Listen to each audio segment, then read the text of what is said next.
Good evening, everyone. Welcome to yet another Saving Elephants live stream cross-partisan panel discussion. Donald Trump has just went through his first week as president, and boy, has he been busy. And we have thoughts, and we're here to talk about it. I want to thank everybody watching live and those who will see us later. But if you're watching live, you do have the opportunity to post a comment or question, and providing it is appropriately tasteful, I'll be more than happy to share that. And if it's directed to one of our panelists or as a group discussion, we may even entertain it in the conversation. But I want to get started right away with the four panelists joining me this evening for this discussion. Blake, the podcast host of The Homeless Conservative, very similar to Saving Elephants in its tenor, if you will. He focuses a little bit more on current events. I more on the old dead white guys that died hundreds of years ago and what they had to say. But Blake, it's always good to have you on the show. Thanks for having me. Awesome. Kent Straith and Steve Phillips go together like a horse and carriage. You can't have one without the other hardly these days. They're buddies of mine from many podcasts that Calvin Moore had produced back in the day, and I appreciate both of you guys' reasonable left of center perspective. That's my middle name. Reasonable. Kent's is turns out Dorothy. Turns Weird, out, right? Whatever. Turns out I'm getting more centrist every day as the what am I trying to say? The spectrum expands. I don't move, but the center does. So Kent gets older, but everyone else stays the same age, basically. Yeah. Yes. It is a little like that. All right. Well, and last but not least, certainly, Ryan Rogers, who's been on the podcast fairly recently, has started his own podcast, which is not yet launched. The Reality Therapist, or The Reality Therapy, I think is your working title. Yes. I don't know if we've completely landed on that. But as you can see behind him, for those of you watching, also author of The Woke Mind, which we discussed in the episode he was on back on Saving Elephants podcast. But good to have you, your inaugural or your first time here on a live stream. Excited to be here. Awesome. Well, guys, the topic is very intentionally open-ended. It's been a whirlwind of a week. I know that Trump has been up to quite a bit, and I'm going to throw the general question out there, have us discuss it, and then I might narrow things if this gets a little too chaotic. But what have your impressions been? I mean, it's not as if Trump is quite as shocking, at least not to me, as, this is not after the 2016 election. What is this guy going to do? We've seen this dog and pony show before, so presumably we have some reasonable expectations of what we would expect. Well, you know what I mean. Sounds like how the turntables have turned. The turntables have turned. Yeah. Yes. The turns of table. Exactly. So what have you guys thought of this first week? Is it what you had expected? Is it are we just about to make America great? Have we entered the Fourth Reich yet? Where are we at? Who's brave enough to go first? I'll go first very simply. I'm not surprised by anything so far. This feels on par with what I think a lot of people were probably expecting, certainly what I was expecting. Actually, Gulf of America caught me off guard. I was not expecting that one. That was not on my bingo card, but I'm not surprised either.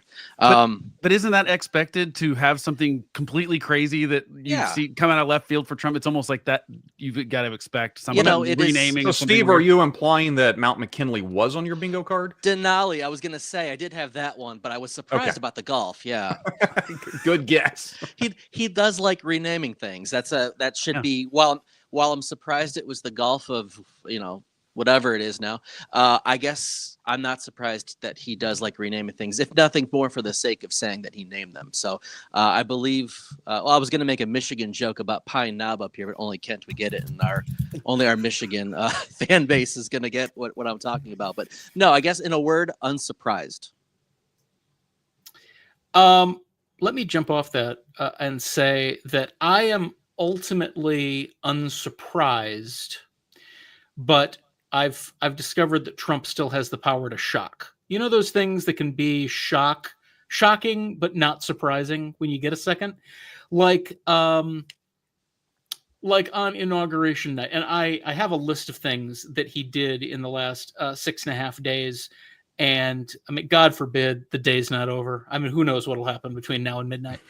But in the last 6.5 days, I've got 1, 2, 7. I've got 10 things that he did, and I separated them into, and we'll not talk about all of them now, but I separated them into 4 categories: possibly good, ultimately meaningless, bad but expected, and truly horrendous.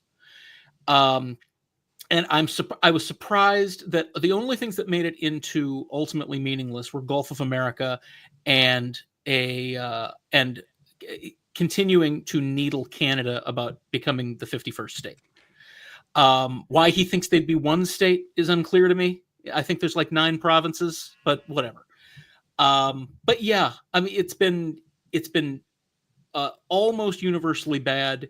Some of it has been truly horrendous. The only possibly good thing is something I read yesterday, that Elon and his fake department want to get rid of the penny. And I would like to get rid of the penny. I've wanted to get rid of the penny for 20 years. I think that you're mostly the thinking of the buckets is interesting, and I think it's the right way to think about it, because the flurry of executive orders. I think there's probably a 5th bucket that's sort of ultimately meaningless because this is not going to work. It's like a lot of these things are going to get struck down by the courts. It's pretty obvious, and to me it seems first of all, way more organized in round 2 than round 1. I mean, they actually did hit their ground running with some things that they wanted to accomplish, and which was not the case in his first term. And to be fair, it's, harder the first time you do it, I would imagine, for any president. But that's definitely been a difference this time, is it did seem like they were more prepared. It seems like he has some people around him that are more qualified. I think, his chief of staff is probably a good choice. We'll see how long she lasts. And because I think it's impossible to have that job for longer than 6 months at a time. And for me, the one person who had it longer than that, I believe, was John Kelly, and look what happened. Look what happened to him. So, yeah. And so the way I've looked at it is, it was a flurry of executive orders, a lot of which are designed to be, hey, these are the things I said I was going to do, and so I'm going to do them. So they're either favors, hence RFK Jr., Tulsi Gabbard, any of these people that are getting cabinet level positions for nothing other than political, which that happens a lot. This is not abnormal of Trump or anything. But then a lot of executive orders, they're like, see, I said I was going to do stuff about DEI. I said I'm going to do stuff about this. And I think the idea was, let's do this flurry of stuff, most of which is normal executive order stuff, unfortunately, that presidents do now. It's just undoing the last guy's stuff. And, so everything you do will get undone by the next administration if they're on the opposite side of the aisle, which is kind of ridiculous, because this means we're always in this 2 to 4 year situation where, these are the regulations right now, or this is how things work, and then everything changes. If I were him, I think I would have had a border bill on my desk week 1. I don't understand why you couldn't take the border bill that they basically created under Biden and then juice it up with some more conservative stuff in it and get that passed. Like, you've got Democrats that are scrambling right now. So to me, that's kind of a loss that, like, we don't already have a border bill. That seems like, because these executive orders are, again, you're not fixing immigration with executive orders when someone can just come in and undo them. We saw this is what happened with Biden's entire failure at the border was he just undid Trump's stuff and did some other stuff, and then he had to undo his own executive orders to kind of get it back in line during the campaign last year. Would it be a fair assessment to say that he wants to do it on his own so he can say he did it? He doesn't want Congress to do it because then Congress is doing it? I mean, is that kind of... I don't know. To try to get into the mind of Trump is impossible to me, because I don't think he thinks that far forward. I really don't. The people that think he plays 4D chess, I don't believe it. I think he acts impulsively. I think the most recent person that talks to him is normally the person he goes with. I don't think it doesn't. Look at the January 6th stuff. He pardons the people, and apparently the story is they were going to go through and like, look, which one should we do? Which one should we not? And he just said, F it, release them all. Because it's just not worth the mental capacity to have to go through and decide, well, should we do the violent people? Should we not do the violent people? I think that's how Trump operates. I don't think he's thinking further along than right in the moment. I don't think he's thinking to 4 years from now. He obviously does want the credit, but that hasn't stopped him in the past. I mean, the truth is he owes every success he had in his first term to Paul Ryan, Mitch McConnell, John Kelly, all these people that he hates now. So it doesn't matter if someone else does it. He'll take like that. That may actually be answering your question. And I do, Ryan, here in a moment, want to get you in also, but it just occurred to me that could be sort of the answer there is, even with a Republican controlled Congress, passing bills is hard. It is. Yeah. Signing an executive order is not difficult. easy. And so I don't know that it's so much that Trump is unwilling to share the credit. I mean, he certainly took as much glory as he could for Supreme Court appointments, even though I think Mitch McConnell is arguably more responsible for that. He took credit for the tax cuts, even though I think probably Paul Ryan is more responsible for that. I don't think that's the issue. I think it's more of it's hard to govern. And it takes a lot of patience and a lot of nuance. But it just does seem like the border bill specifically, the immigration bill that we had that he tanked, that Trump himself tanked, that, Langford and Sinema and who else did that? I think it was $19 billion worth. Yeah, and to me, that would be a good place to start. You already have the bones of it, and you could probably get some more Republican or conservative things in there that you want. Democrats were willing to just make it a little meaner. You make it a little harder edge. You'd get enough. You'd get enough to pass it. But I mean, look, Democrats are willing to pass that bill with Biden as the president and them in control of the Senate, and Trump is the reason it got tanked. So you could start with that, and I think you could have had that on his desk this week. And that would have been something that we've not had since, what's the last time we passed border? I mean, immigration stuff was the 80s or something. Has it happened in my lifetime?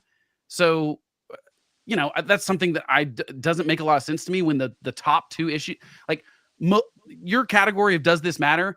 Almost every executive order he signed has nothing to do with the top two things that people cared about in November, which was inflation and the economy specifically, and immigration. And yeah, maybe some of them had to do with immigration, but to me, I'd want bills like as quickly as possible, or at least to be saying what's the outline of these laws so that they're not just ping-ponging back and forth between administrations, when the Democrat gets elected in 2028 or whatever. I think the problem you might run into with getting bills quickly is that, you've got this, depending on the day, a 1 or 2 seat. I think it's a 1 seat majority in the House. It is right now. Yeah, it's just one. It's 1 seat majority in the House, which is, and there are Republicans serving in the House of Representatives with other Republicans in the House of Representatives who in any parliamentary system in any other country in the world would not be in the same party. So it's really hard to get a bill that gets majority support of any kind. Yeah, but that one had it. Yeah. Well, You know what I mean? let's let Ryan hop in here. Yeah, so I'm a lot like Josh in that I prefer to read people who've been dead for at least a century. So it's a little harder to comment on current events because I don't know how this stuff is going to shake out a year from now, 10 years from now. But what I do like to focus on is the big picture trend of how the Republican Party is moving. In my growing up, the Republican Party was your Chamber of Commerce people, your people of decorum and politeness and this certain type of kind of evangelical Christian mindset. I remember there was a clip from Trump. I think it was, on the night after the inauguration, he dropped an F-bomb. And I was like, that never would have, George H.W. Bush, that never would have happened. Even like Ted Cruz, that's so new, that being edgy and pushing the envelope. So stylistically, aesthetically, the Republican Party has changed so much. And another thing they've changed on is, for me growing up, it was always the economy number one. Bill Clinton was trying to, push the Republicans by saying it's the economy, stupid, right? You had this mentality of a rising tide lifts all boats. And with a lot of this immigration stuff and protectionism, the mindset seems to be culture matters more than economics. And that's just a jarring shift to me in how the Republican Party has changed. I agree completely, Ryan. I was just thinking back to, I was a bit more conservative when I was younger, probably until my early 20s. I think the last thing I did on the way out the door was vote for George W. Bush, and that was my last thing I did. You're welcome. But, Steve is that rare person who from 19 to 45 has gotten progressively more liberal. Usually goes the other way. Well, and I think the reason that I, at the time, became more liberal is because I was looking at what the free market was doing. I was looking at with minimal regulation. I was seeing that I thought at the time it was causing as many or more problems than it was fixing, or that it was, and so I think I'm kind of in line with Ryan here, is that taking that long view of this, it's not really renaming the Gulf of Mexico or a mountain or putting Andrew Jackson's picture back up in the Oval Office or any one of these, 1,500 pardons. What my big concern is he has basically and I don't to what point he's successful, I don't know yet. Time will tell. But he is convinced, I think, a lot of conservatives that he can organize the free market. He can manipulate the free market. He is a one-stop shop. He can fix it all. And the whole point about a free market is exactly you let the market forces change things. It's not to be manipulated. People has been comparing him to Hitler and anyone else. I actually see more Mao. Ironically, the idea of this kind of convincing everyone that, first of all, that globalization is bad because third world countries can make things cheaper and make them faster. Yet exactly that is the free market at play. And he's sitting there thinking, I can manipulate this, I can do this, this can be done. And he's convinced a bunch of people that one person in the White House can do those things, can fix inflation, can lower the price of eggs, can do all those things. But I'm pretty sure he doesn't think that's actually true. And I think he's sold a bill of goods to a bunch of people. And I think it's hurting the argument, the nice balance. I think that at the best times, liberals and conservatives push each other back and forth. But now Trump is a third thing that's neither of those things, and I think that's the problem. Yeah, I mean, I think I would trace this back, at least to some degree, to 2008 and the financial crisis there, because I feel like the branding of free market capitalism was really tarnished, and it felt like we needed some big kind of reforms, regardless of what you think those reforms should be. And whatever it was going to have to be difficult, and whoever was going to do it was probably not going to be popular. And so on the left, you have this kind of identity politics, like let's ignore the economy and focus on identity. And on the right, you have this kind of Trump, MAGA, kind of nativism, like let's imagine this mythical time in the past where you didn't have to worry about how you spoke, kind of deal. And that, I think both of those were ways to ignore the economy. Yeah, I think both of you are right. I mean, one thing I think you're wrong about, Steve, is that I think he actually believes he can do it. I mean, I think he's that big of a narcissist. I think he. I'll give you that one. I don't think he's pulling the wool over our eyes. I think he really thinks when he says I'm the only one that can fix it. I think, and Joe Biden, remember, said the same thing. He thought he was the only person that could beat Trump, which I think they're both out of their mind to think that they're that important. So far, he's undefeated against Trump. Well, yeah. In Joe Biden's defense, he never lost to Trump. Yeah, he didn't tank the entire Democratic Party, and I think they're going to blame him for forever for what he did. But yeah, I think that's the difference, and I think Ryan is right too. I think that the difference is, I think 2008. First of all, I think we learned the wrong lessons from the financial crisis. Not that the lessons aren't complicated. It's just that I think everyone just thinks it was a bunch of Wall Street people that caused that. I mean, well, the government and how they ran Fannie Mae and Freddie Mac, or like that was the precipice for it. There was a lot of things that go in, and there's a lot of people to blame. And I don't think we've ever really looked at the government's role in that well enough. Because I think now you've got the Republican Party that thinks that, well, you know what? We used to be the party of small government, and now we've realized that we don't think that's the problem. The problem is that we're not the ones in control of the bureaucracy. It's not that we want to get rid of the bureaucracy. It's that if we can pull the strings, and there's no place in history where it's been proven that can happen. There's just not these people that think that they can control these millions of inputs into the economy and can do it better than just the millions of inputs that go into the economy and the millions of people. I just think it's foolish. It's just never worked out. There's no proven track record of that happening. I think it's foolish that Trump and Republicans think they can do the same thing. And I think that it's going to be a shorter honeymoon potential for Trump, because he's certainly in a honeymoon period. I mean, without a doubt, he's getting the honeymoon right now. The left has no idea what to do. They can't. All the left publications this week talked about is Elon Musk, was he doing a Nazi salute? And I'm like, guys, I think that this is maybe the purpose of him doing that, was that's what we talk about this week and not anything else that actually happened.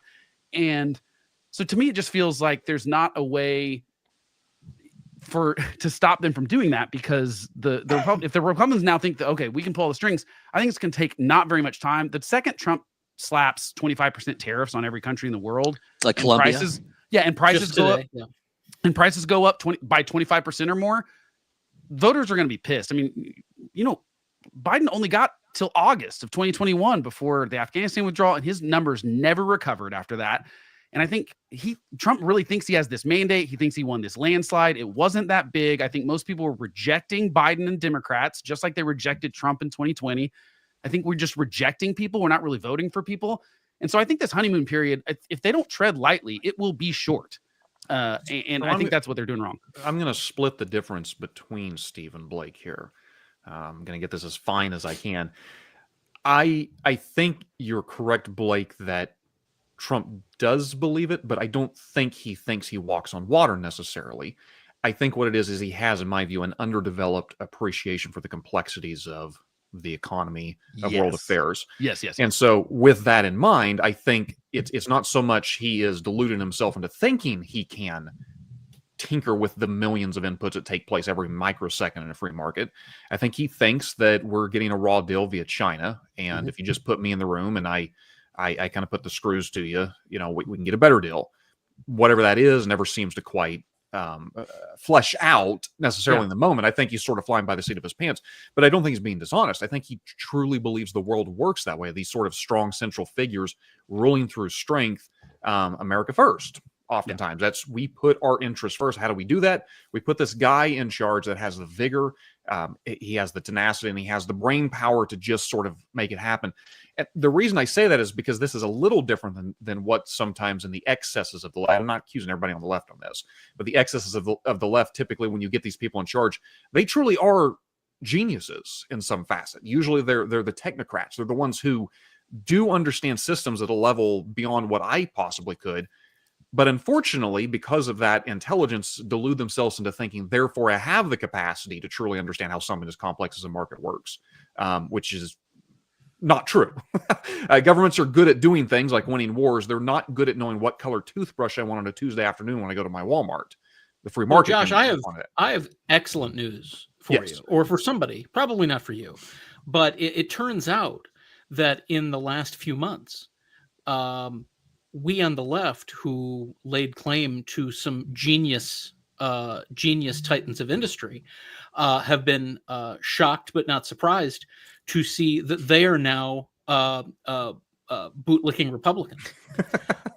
So maybe they are geniuses. Maybe they're smarter than us, and maybe that's why they made the move. Yeah, but I guess I appreciate that, and I take your point, and I'm not at all trying to. Gosh, who was it that said the Conservative Party was the stupid party? A lot of people have said that. I mean, a lot of people. I think it's a pretty close contest with both of them right now, honestly. I'm talking about the dude that originated it. It'll come to me here in a second. And I don't know that necessarily he meant it completely as a pejorative, but it was almost sort of this notion of you have one party that's essentially saying, look, government ought to be limited and do very well the things that it's tasked with doing. And another party that says, no, government ought to be empowered to do more things. It's natural that the party that would want government to be empowered to do more things is going to have to invest in people that know what they're talking about. It's not as common necessarily. It's not as common often for the right to have the hubris that we have this capacity to run these things, but now we have almost the worst of both worlds. We don't have the hubris we now have the hubris to say it, but we haven't ponied up, any additional intellect, if you will. We're sort of ruling by slogans and bumper stickers. Oh, that's absolutely true. I mean, that's the thing. And that's why I think so much of this is like the Gulf of America, the Mount McKinley, like these are things that are clearly not going to help with any of the things that anyone went to the polls for in November to solve, like any of the big problems. And I get that you just want to sign, you want to have a press release that says we've signed a record number of executive orders and stuff.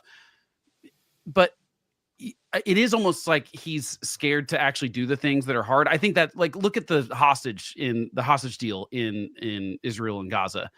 To me, most people read that as there'll be what was the quote? Like, there'll be hell to pay if there's not a deal before I get into office on January 20th. I don't think that was a threat that like it's gonna like I'm gonna go in there and hammer Hamas if they don't have a deal and we don't have the hostages back. I think it was literally, I don't want to have to deal with it as president. I don't want that to go bad under me. I want it to go bad under the previous guy. And I think that when the rubber hits the road, governing is a lot harder than everyone makes it out to be on the campaign trail. And Trump is maybe the worst at saying, It'll be easy. I'll end the Russian-Ukraine war in 24 hours. We'll sit down and it'll be done. That's not going to happen, and we all know that. But he's got to pay the bill now. He's promised all these things. Doge promised all sorts of things. If you notice now, Doge is not talking about cutting spending at all. It went from $2 trillion to $1 trillion, and now they're just talking about efficiency. Literally, the new press release and the new mission statement has nothing about cutting any spending whatsoever. So they're already trying to walk this stuff back, and that always happens on campaigns. Except they made some big promises. You can't promise to bring grocery prices down. If that doesn't happen, people are going to be upset. And that was a stupid thing to promise because, again, the president didn't have control over that. But I just think that they're in for potentially where it'll hurt once they actually have to get bills passed. Because you're right, getting bills passed is hard, especially when you only have one seat majority in the House for the next few months. And I think it's going to be a lot harder to get those things done. Whereas the things he can unilaterally do, like tariffs, unfortunately, I don't think he really understands how tariffs work, but they will, if he puts 25% tariffs on Canada, Mexico, the rest of the world, anyone really, especially if he does it to everyone, like he says he's going to, the whole world will have 10 to 25% tariffs on them. That will cause real economic problems at home that are going to cause him big headaches, and he won't be able to get any of the stuff done he wants to. And he won't have anyone to blame. He's firing he's firing all the people that he doesn't like in the federal government. He's doing hiring freezes. So the problem is he always has someone to blame. Who's he going to blame now? That's my next question. I will tell you that it is hard. Intellectually, it is hard to blame Democrats who are in the minority at every level. That will not stop them from blaming Democrats. If I've learned one thing over the last 20 years, when it comes time for the election, every problem in 2026, every problem we have will be Democrats' fault. And they'll just bluster their way through it. And actually, I don't think Democrats are the only target. I think the establishment Republicans are going to be to blame too, because now that they outnumber Democrats in Congress, that'll be the next thing. Is I'm being held back by Republicans in name only, and that's why I can't pass this, that, or the other. That's why I can't pass a border bill. That's why I have to use executive. So I see Democrats, yes, are going to be blamed, but I think Republicans are going to probably share some of that blame when it all goes south. I almost feel like Trump would have rather had a bad economy to come into, because right now it's fairly stable. The last several months, it's been a fairly stable economy. Inflation is, better. If it was in a free fall, I think that would be better for him, though, because then he could do whatever he wants and say, "I was handed a car crash, and I'm just trying to pick up the pieces." I think the only reason that I think the pandemic, in some ways, probably saved his reputation the first time around because he could blame the pandemic. Yeah. I don't know. There's nothing to blame right now. You're in charge. You've got both houses. There's nothing. You are the only obstacle to what you want to do at this point. And not just both houses, but a hammerlock on the judiciary. So you but see, I don't buy that though. Okay. I mean, here's the thing. I hear that all the time, but so why does so often they vote 9-0 against the things that he wants, and he's because they're ridiculous. No. I'm not sure that they vote 9-0 on a lot of things. I'm hard pressed to come up with an example after the 2020 election. Well, the TikTok ban. The TikTok. He wanted that to go a different way, and they voted 9-0 against the way he wanted it to go. So my point is, this happens fairly often, and I think that what I don't like is the delegitimizing of the courts because he got to name 3 conservatives at the court when really they're all over the place. Amy Coney Barrett is voting with Jackson and Sotomayor sometimes, and Gorsuch is all over the place. Like, it is not that these 6 people vote this way and these 3 people vote a different way. It's not a 6-3 court, right? Yeah. Well, I think it's also important to. You can disagree with the justices, but there's a difference of kind between Amy Coney Barrett, say, and Clarence Thomas. Well, no, I wasn't even going to pick RFK Jr., say. Oh, yeah. Someone that, and I know, and I'm mixing and matching here because I know I'm talking about the difference between a cabinet appointee and a judicial appointee, but love them or hate them, I think one thing that is true about those judicial nominations, and I wouldn't not even say the 3 on the Supreme Court, but across the board, is they were far more in the camp of the Federalist Society. Now, you may radically disagree with the Federalist Society, but they weren't necessarily Trump sycophants in the same sense of what I honestly was afraid he would do when he first became president, is appoint individuals who were not themselves qualified justices, but were individuals he truly thought would take orders from him, in effect. And these justices have not been. Again, if you're left, you don't necessarily have to think they're good justices, but I don't think these are different in kind than, say, a President Cruz or a President Rubio would have necessarily appointed if given the same opportunity. Yeah, I'm sure they also hate that we keep sending stuff to them that they're like, guys, it would just be easier if you all did your jobs and we didn't have to tell you that that's not part of your job description. I mean, I think that's the thing that sucks that keeps happening, is they keep getting thrown these things that it would be a lot easier if Congress just, used their power that they have in the Constitution to do the things that they're supposed to do, and the executive branch did the same thing. But instead, they keep having to, basically, what presidents do now, they sign executive orders they know are illegal, and then it gets kicked back by the Supreme Court, and they say, this is illegal, it's unconstitutional. And then they get to go, I tried, but this, if you're Biden, you call it an illegitimate Supreme Court, or they're not normal. But it's like, no, you knew what you were signing was not legal. And I think Trump's going to run into the same problem with a lot of the executive orders he did. I think, his 14th Amendment thing is as stupid as Joe Biden's student loan forgiveness stuff. I think they both know plainly that that's not legal. They might have some legal people on their side saying, oh, yeah, we think there's this narrow way that this could work. I think the Supreme Court's going to knock down his 14th Amendment birthright citizenship thing really fast. I think that'll be 9-0 probably. And so I think, but what I don't like about it is it gives him an excuse. He's already, look, JD Vance has already said out loud in an interview, if Supreme Court comes back with something we don't like, we're just like, enforce it, kind of taking was that Jackson that did that first that said that? Yeah, about to say, Jackson's, if I got this right, Steve, is Jackson's portrait now in the White House? Yes. That does not portend well. Like, so that bothers me more. That bothers me more than like the purposeful signing of stuff that they know might be illegal. And then when the Supreme Court says no, they're going to go try to stop us. I think that goes back to be fair to JD Vance, I was just going to say, and I don't expect to ever say those words again. I can't wait to hear what's coming next, Kent. To be fair to JD Vance, the interview you're talking about where he invoked President Jackson, the Chief Justice has made his decision, now let him enforce it. Yeah. He wasn't even a senator at that point. He was a podcast bro, and a lot of things, as we know, get said on podcasts. No, I'm pretty. I don't quote me for sure. I'll try to look it up because you might be right. But I thought he said something this summer when he was the vice presidential candidate. But I'll look. I wouldn't put it past him. Okay, I mean, maybe. But the famous one. Oh yeah, that's the famous one. Is from Yeah. So that's kind of where I think the courts, and of course, I think also he was constrained by those Federalist Society things, Josh, in the first administration, because frankly, I read an interesting thing that kind of said really the whole Access Hollywood tape really kind of made that whole thing go into order, because he was basically actually scared that was going to hurt him. Chris Startwold of I guess he's no longer with the Dispatch. That's his big theory, is that ironically Access Hollywood is probably the reason Trump became president, not the closest thing that came to knocking him out of the race, because it was the one thing that forced him to behave in those crucial moments of the campaign. I don't know if that's true or not, but it's an interesting theory. Well, it's certainly true that he went to those conservative people, like those conservative groups, and said, like, what do I need to do? And they're like, you can't float your sister as a Supreme Court justice. You have to pick from our list of people. And if you promise to do that, and he followed through on that, to be fair, but he didn't have to do that this time.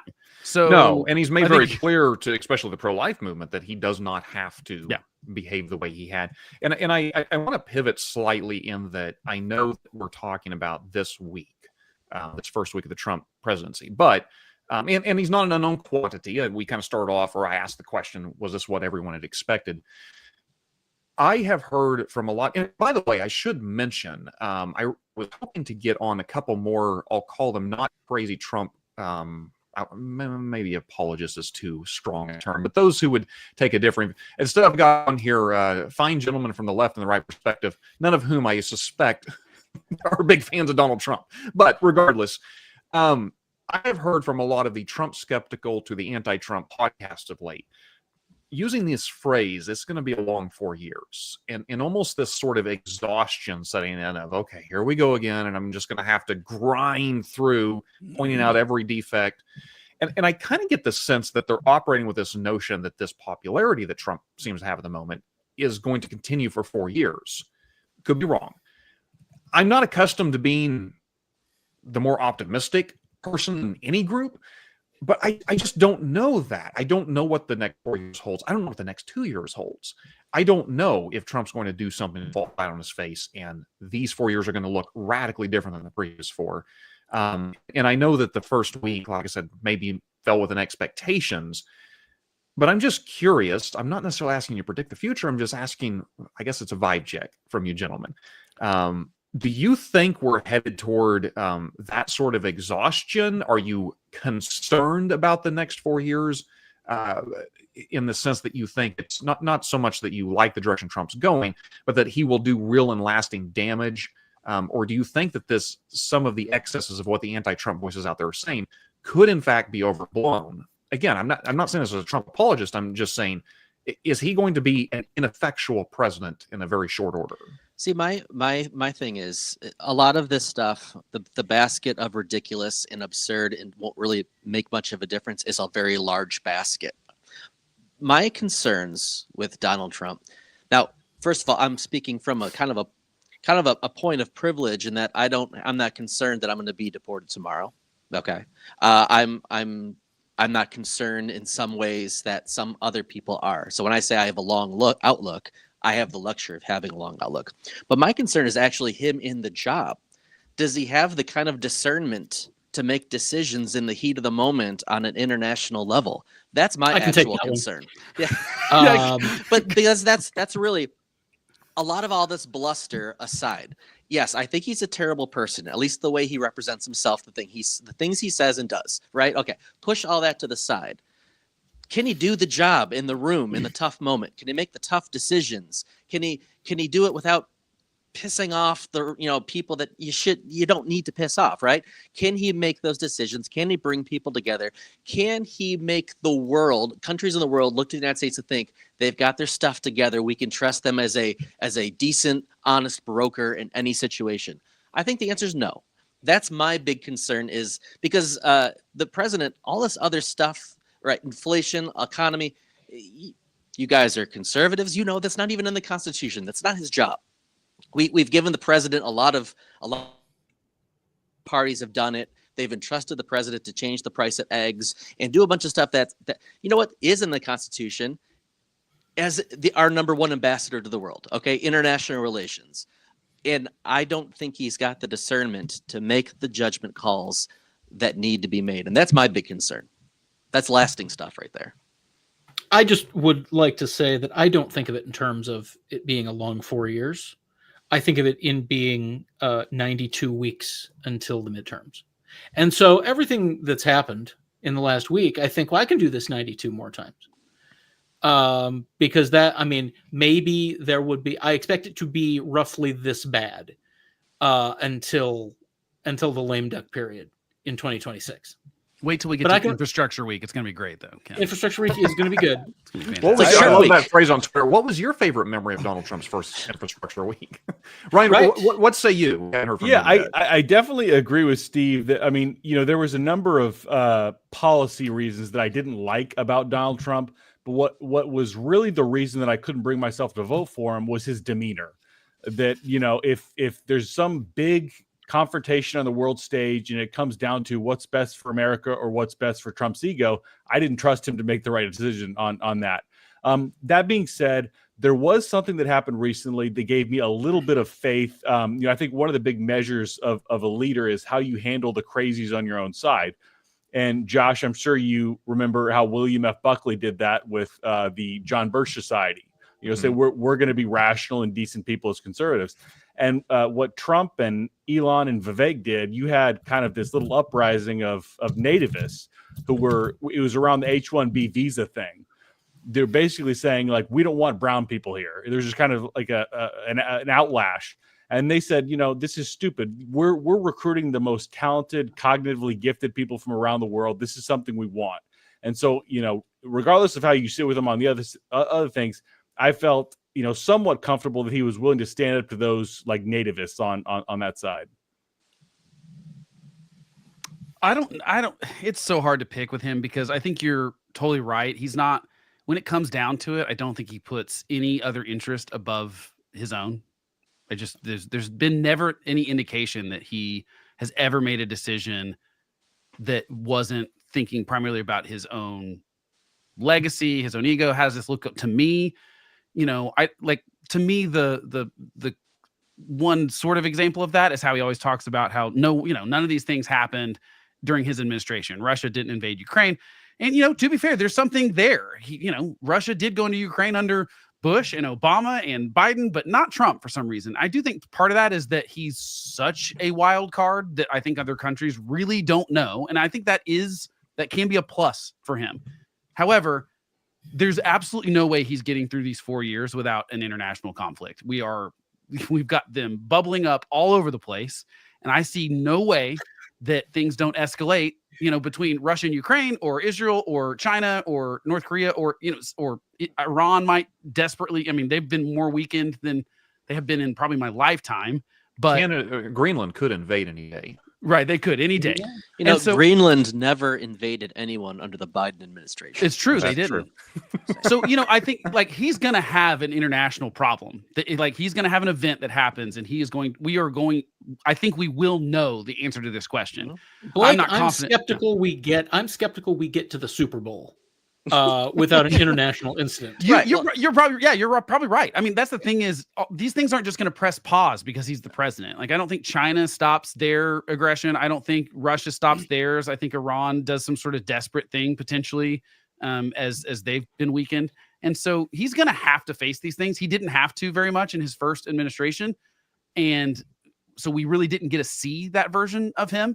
COVID, would be the gigantic crisis that he had that I don't think he handled very well, but I don't think anyone handled it very well. Right. And so I think everyone kind of blames everyone for COVID. I don't feel like anyone's super happy with Republicans or Democrats handling of that situation, but he's going to be faced with international crisis, and we're going to learn pretty quickly what that really is. I think there's a lot of talk a lot of times about foreign policy, and then as presidents end up being kind of the same, because I think once you're in there and you see what they get to see and hear what they get to hear, I think it changes you significantly, which is interesting because he had already been the president. So you would think he would hedge on the things that he knows are more complicated about it, but he still said things like, well, I can just make that happen. I'll go into a room. I'm not going to tell you how I'm going to do it, but I'll do it. But now he's got to put the rubber to the road. See, we are due for a Taiwan-China dust-up. We're due. Check your calendar. We're due any time now. And that is the one part of the world where Europe, they can take, they can kind of see American bravado and say, you know what, that's just American being America. China, that is a spot where respect matters, honor matters. And if he says the wrong thing about Taiwan, they're not going to just look at it like bluster. They're going to take it seriously. So Ukraine and Russia is very important to Ukrainians and Russians and Europeans. And it's important to me as well. But if we're looking at the big dust up that's going to become bigger than its region, its geographic location, my concern would be saying the wrong thing next time a Taiwan dust up occurs, because that I think is where the time bomb gets the clicked on, and we're just counting down at that point. Yeah, because honestly, China should be the concern too. I'm worried about North Korea, Russia, and Iran in desperate people might do desperate things, because I think we've seen with the Ukraine situation that Russia's military is not. Russia's fairly predictable. They've been predictable for hundreds of years. Exactly. Yeah, when they were the Soviet Union, when they were Russia before that, Russia is predictable. Russia does Russia things all the time, and you can kind of predict it. Ukraine right now is a Russia thing. Yeah, and China, it's hard to know what they'll do. We've not had, we don't know how they're going to do. I think they're certainly looking at the Ukraine situation and going and trying to learn from it. I think they're trying to go, well, that's a good use case of what happens, what will happen internationally as far as support for that, and so, you're right. I think that's the most likely place. I think it's also the hardest place because we are economically like this with China. We are very entwined. For years now, smarter people than me that are connected with those kind of things have been telling people I know with businesses, I would get your manufacturing out of China ASAP kind of thing. I think that the writing's been on the wall for a long time that there's going to be some sort of conflict between us and China, and it may not turn into a hot war. It doesn't have to for it to be a problem for economic reasons, for political reasons. There's all sorts of ways that can be a big problem. The thing that doesn't make any sense to me about that, though, is this TikTok thing. What I can't figure out is that him capitulating to China, or is that his ego that thinks because he won more of the youth vote and so he wants to keep TikTok? What he says is to be believed, it's literally, I want to award the people who have voted for me. The younger, it's not tough on China, though. In line with pardons, I'm almost wondering if could we just cut to the chase here and the president say, look, if you can prove you voted for me, I'll go ahead and pardon you from any past crime. It seems to be that's the direction we're going. I mean, it's just naked partisan sort of favoritism at this point. I don't know if it's partisan favoritism, though. It's his personal. Well, fair enough. Well, but Biden's too. I mean, to me, the pardon power is we got to do something about it, because I think Biden and Trump combined in less than a week, I think showed the corruption of it in like just absolutely wide open. I mean, for Biden to claim he's trying to protect his family from Trump's vindictiveness when his own Department of Justice is investigating his brother, it's like, no, that feels like you're just okay with your family being corrupt and you want to insulate them from that. And then for Trump to do it with the J6ers, I mean, do you not think we're going to have a situation where, well, and to be fair, Biden pardoned some non-violent drug offenders that were very, very violent. They just pleaded down to things that weren't violent. We're going to see one of these people be violent, and it's going to, like, one of these presidential pardons will be violent, and then it will come back to be like, oh, President Biden or Trump, whichever one it is first that it happens with, pardoned this person, and then they went out and murdered someone. Do you think? I'm just going to say I'm going to put my money if there's a squares game on which one of the pardons is going to go bad. I will say I'm going to put my money on the guy who has already shot himself in the face, the eye patch guy who was supposed to be in prison for 22 years, and is now out and is juggling restraining orders with his ex-wife. I don't feel like he's got a long on the right side of the law. Yeah, and I think with Biden's with being like 4,000 non-violent drug offenders but like when you do stuff in bulk like that, to me it's just there's going to be something that comes back and bites you, and I think that we should be more pissed about this whole pardon thing. I think the maybe smart thing that Trump did is that, I did hear that, by the way, the comment on the screen. This guy in Florida already got arrested for drugs. Thanks, for Calvin. Florida man. And which is it's perfect. Florida man headline. I think that it's just not, it's not tenable that you can have that wide of a thing. I think what sucks is that the Trump supporters I've talked to, because I have quite a few friends that are more Trumpy than I am, for sure. And I'm just kind of like, what did you think about the first week? And love it, love this, love that, love this. And then I'm like, what about the pardons? I don't love that. What about pardoning the Silk Road guy? Oh, I don't love that. And then what about, and it's like 3 things that I can come up with.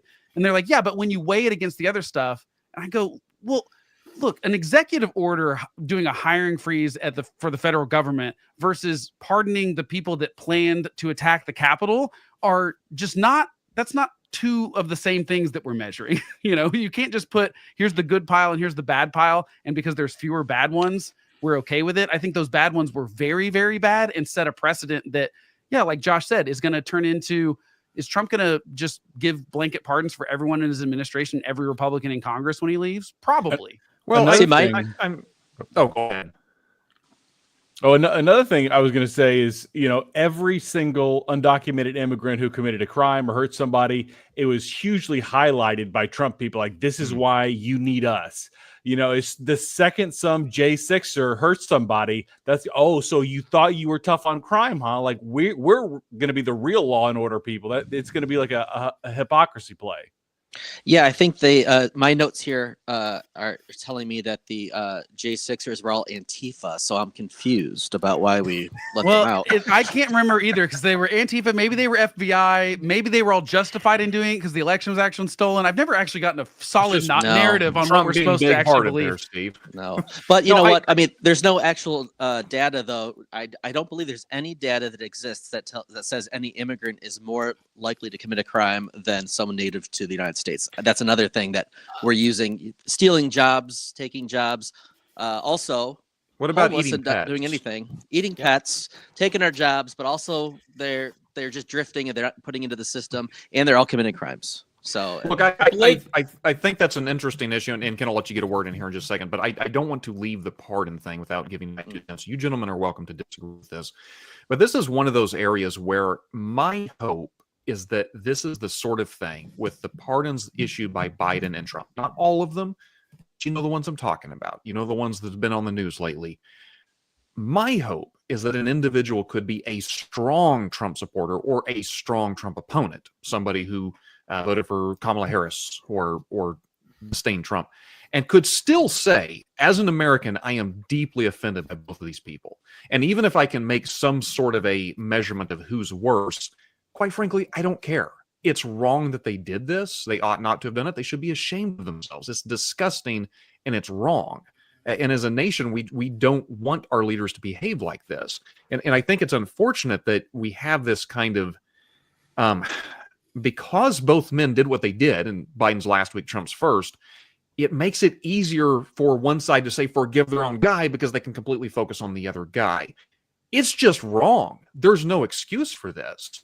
And I wished we lived in a sort of nation where we held our leaders to higher accounts than just sort of, oh, well, the other guy did it too.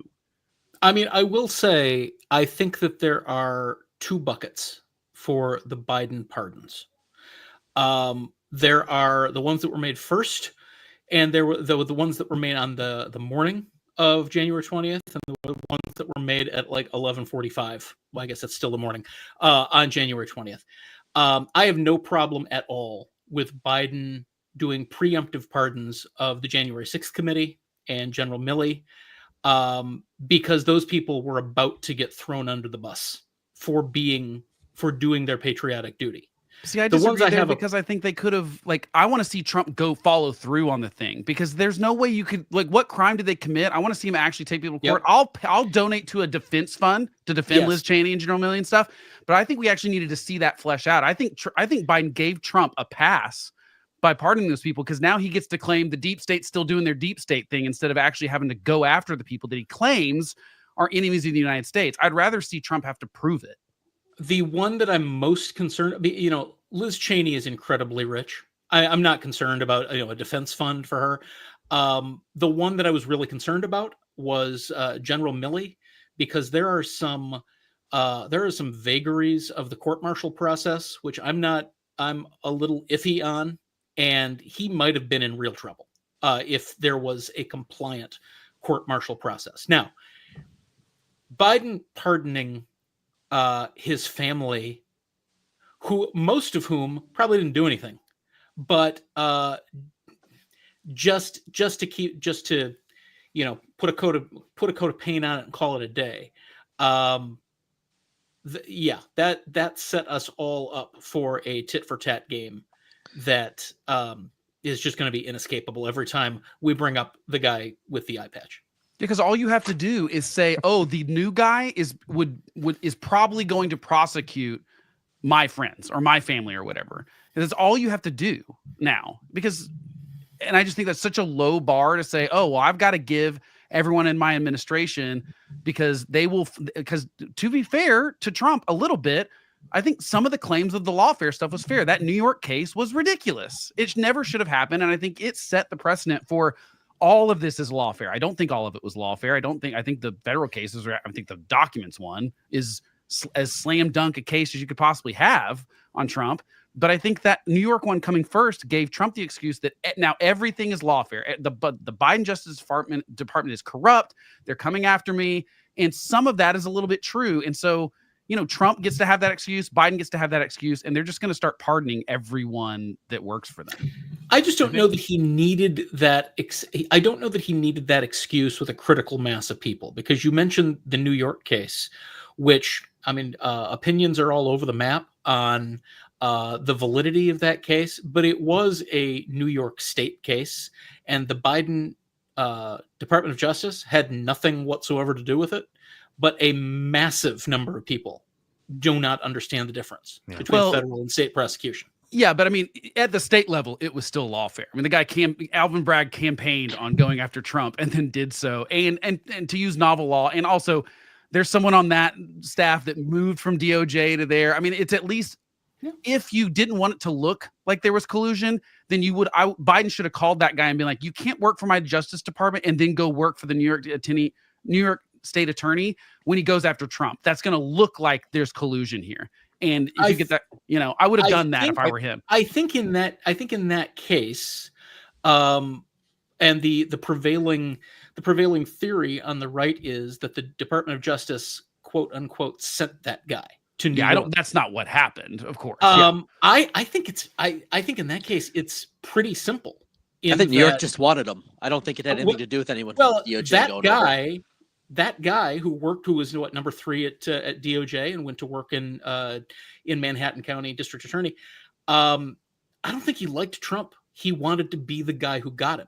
I think so too. But I think if he wants to be the guy who gets him, and he wants to make a move and take a career position, I mean, he has the freedom to do that. Yeah, I just think he has the freedom, but he may have singled the reason Trump won the nomination and ultimately became president. So it's sort of by the way, Ryan, I'm sorry, I don't want to relitigate too much of that. Ryan, looks like you're far too polite. You need to interrupt us here. Look like you're trying to get a word in there a moment ago. One of my least favorite debate tactics is whataboutism. And you see that so much, and it's hard to have any like staunch Republican, or not Republican, but MAGA type person. You can't have, hey, do you think the J6 pardons were, well, what about what the Biden administration did? Like, you can't even start the conversation because they're not even willing to go there. And I ran into the same thing with my Democrat friends. And one of the things that I criticize a lot philosophically is called standpoint epistemology, where, essentially there's no universal standard for something. Whether something is right or wrong depends on who's doing it or who's saying it. And I think we're getting ourselves into a very precarious position where we say, is this law good? Is that action good or bad? And the question becomes, well, who did it? That's a very dangerous place for us to be in. Yeah. I mean, that's absolutely true. Because if you could take all of these things we've talked about, you could take any executive order that Trump signed this week, and if you said, hey, this is something Bernie Sanders, or pick your Democrat, it depends on who does it, and then we're okay with it. And and to me, that's the problem with all of this, is that what we keep, Democrats are going to excuse, and they have been, when I confront people about, I mean, how can you possibly say that these pardons for his family are okay? They get into but Trump was gonna, and it's this defending where, 4 years ago when Trump was leaving office, the thing that they were sure was going to happen and they were up in arms about was Trump potentially pardoning his family, preemptively, or himself. And so it happens all the time. And it's the same way the other way too. People defend Trump for stuff that they would never allow Hillary Clinton to get away with. And I don't know how to fix that. I don't think there is a way to fix that until those people screw up so badly that people are willing to go, never mind, I'm done with Trump. If he makes everything skyrocket and inflation happens again, he's toast, and maybe he'll go down in flames. But Blake, also, I was going to say, at our secret Democratic meetings, we all hate it too.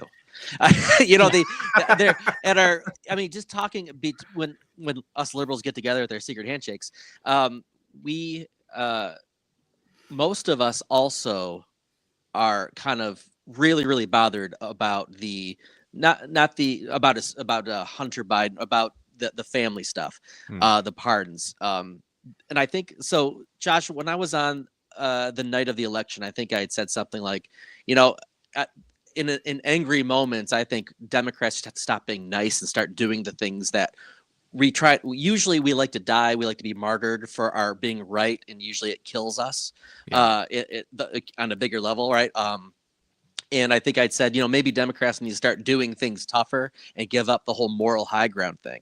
Yet most of the Democrats I've talked to are like, yeah, I would just let them sit in prison.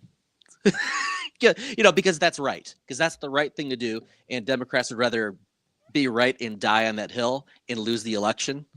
Traditionally, at least that's how we feel. But when I've talked to people, Kent or whoever on the left side, we're like, yeah, we hate the fact that he pardoned his son because of what we're all talking about right now. I think most people in America feel that way. It's just that I certainly don't think the most media doesn't. So, no one on MSNBC is calling out Joe Biden for those pardons, and no one on Fox News is calling out Donald Trump for those things. And I do think it trickles down from there. I realize legacy media has lost a lot of influence, pretty obvious, but it happens in podcasts, happens on YouTube channels, it happens across the board that basically, the people where people are getting this information from are rarely calling out the people on their side. I think that's where it has to start, because I really do think most Americans understand that, yep, that's wrong. Whether Trump did it or Biden did it, I don't like that. To be fair to MSNBC, I will say, I think the current staff at Fox News is incentivized by ratings or pay or whatever to be explicitly reflexively pro-Trump. And I think it's shades of a difference. I think on MSNBC, I think the operating principle is that Joe Biden is a good and decent person. But the pardon of Hunter, I heard a lot of, and this probably wasn't a good idea. And the funny thing is, I think the charges were stupid in this specific case. I thought it was maybe it's a victory for gun control, but I thought actually that the charges on Hunter in this specific case were stupid. But I still wouldn't have pardoned him just because I didn't want to look bad. I would have wanted to stand on that hill again and say, listen, my son's going to sit in prison. I don't agree, but he's still going to sit there. Well, let me interject here, because we're coming out at the end of the hour. I don't want to hold you gentlemen too much longer. Thank you definitely for the audience that has held on with us. I appreciate everybody watching, but I want to give an opportunity for everybody to get their last 2 cents in. If there's something you just absolutely been dying to say and have a chance, you can keep it brief, please. But I want to ask each of you this question. You had the opportunity to sort of speak to those on your side. I'm not talking about Joe Biden or Donald Trump. I'm talking about your average yokel, probably somebody who's not even all that involved in politics, but dabbles occasionally. And again, I'm talking about your side. What would you advise them to do over these next 4 years? What mindset ought they to have? How ought they to avoid the excesses that can lead to the worst outcomes of our politics, if you were? How do you speak to your side saying, here is how we ought to proceed for these next 4 years? I think what I would tell people on the Democratic side is the next 4 years, you can't do anything about. Start supporting people who are running for city council and for county commissioner. Find people early on, pay attention, knock on doors, throw fundraisers, support when they're in their 20s and they're in their 30s, okay? Because right now we are constantly left with who's left. Basically, who stepped on whoever, who stabbed and shivved whoever to get to where they are 20, 30 years down the line. And so we're kind of left with, well, these are the people that are popular. They can raise money. They can win. I'd rather vote for a winner than this other person I know has no chance. That starts at the community level, grassroots stuff. Find people that are honest, that you respect, that have integrity. Support them. We can't fix this in the next 4 years, but we can start fixing in the next 20 years, starting today. I'm glad you said that, because as soon as you mentioned city council, I was thinking that is not a 4-year project. That is a decades-long Yes, project. it is. I think the first thing I would say is just try to pay attention to the stuff that's going to actually matter. I don't think, for example, Elon Musk, is it a Nazi salute? Is it not a Nazi salute? It's going to matter in even a week, much less 30 days. But I do think, the changes to immigration enforcement are going to, or the pardoning of January 6ers, I think that stuff's going to have longer term things. And I think it's really easy with Trump specifically to get overwhelmed. And I think a lot of people are just kind of dreading the next 4 years because of the constant drip, drip, drip. I do think media should learn that does all that does is help Donald Trump. So stop picking about the stupid stuff that doesn't matter and talk about the stuff that does matter. You don't have to exaggerate the badness. You just can tell the truth. You can say and call balls and strikes. And I wish more that's what I would tell everyone to do. It's whether you're a Democrat or a Republican, pay attention and pay attention to what matters, and be willing to call out your own side for the good and the bad that they do. The things that you disagree with. It doesn't mean you always have to agree with someone that you even like that's elected. You can vote for someone and still go. I think too many people take their vote and think that now I've got to defend everything that person does for the next 2 or 4 years, whatever or 6 years if they're a senator. And I think that's the wrong mentality. It's not a team sport like that. It is it's a hiring and firing process. Pay attention to the stuff you like, pay attention you don't like, and then the next time it comes to vote accordingly. My advice would be to avoid the knee jerk. I see myself as pretty centrist, and there is just a strong gravity pulling to the extremes. It's hard to stay in the center. And also the pendulum swings hard from one side to the other. And I feel like I've written about how the pendulum was far on the left side, and it was a very constricting, very dominating, language policing type cultural hegemony, you might say. And I joked with someone the other day. I wrote these books at the wrong time because the pendulum's swinging hard in the other direction. It's not going to stop at the center.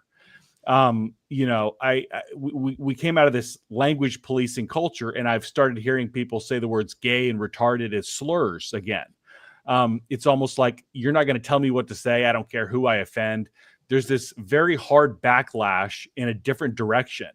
And so I would just say, regardless of which side of that pendulum you're on, don't get pulled to the extreme, because there's such a gravity there. It just, as much as possible, try to, weigh out different sides of things. That's the best advice I can give. I would just say, to Ryan's point, if you are hearing the word retard used as a slur just recently, you have blessedly not been in the Breitbart comment section very much. Why would you be? In the last couple of years, I'm just saying. Why would you do that to yourself? I feel like some of these words almost disappeared, almost completely disappeared, and now it's just they're making a huge comeback.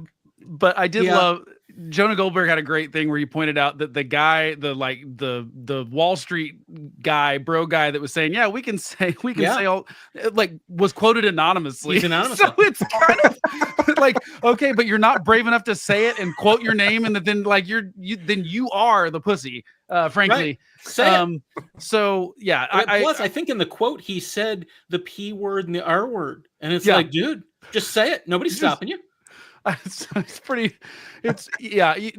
We can swing that other way without everyone just having, it doesn't give you permission to be an a-hole though. Okay. Yeah. So let's, and again, you're right. That will invite a swing a different way. And I wish people would think a little more clearly about the results of their actions. My only advice to anyone, I guess, over the next, however many, I like to think 92 weeks, but we'll call it 4 years, is, from 2017 to 2017, 18, 19, and 20, we were very, very concerned about all of the terrible things Donald Trump said. He's going to keep saying that. We should just concentrate on what he does, because what he says is ephemeral. What he does is important. Though I will tell you, the things he says inspire other people to do things.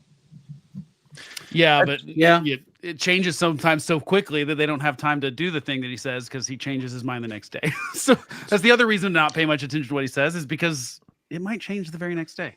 I appreciate you guys' insight. I do want to just build off of what Ryan said, and I very much agree with it, that an individual does not have to view themselves as necessarily watering down their beliefs just to avoid the pendulum, to avoid the knee-jerk reaction. Does not mean you can't hold views that one would identify as left or right. It's a matter of temperament. It's a matter of holding your character. It's a matter of you not giving in to the impulse to radically trash the other side or to spread lies or misinformation just in an effort to harm someone. You don't have to. You can be very conservative. I am very conservative. But I hope my temperament is such that I don't want to get involved with a pendulum that sees the other side as an enemy that I need to hate, but an opponent that I love and I see as my fellow countrymen and women who I desire to live in harmony and peace and prosperity with. With that, Kent, Steve, Ryan, Blake, thank you all for your insight, for an excellent conversation. Thank you, audience, for taking the time to join us this evening, and we will see you guys next time. Thanks for having us, Josh.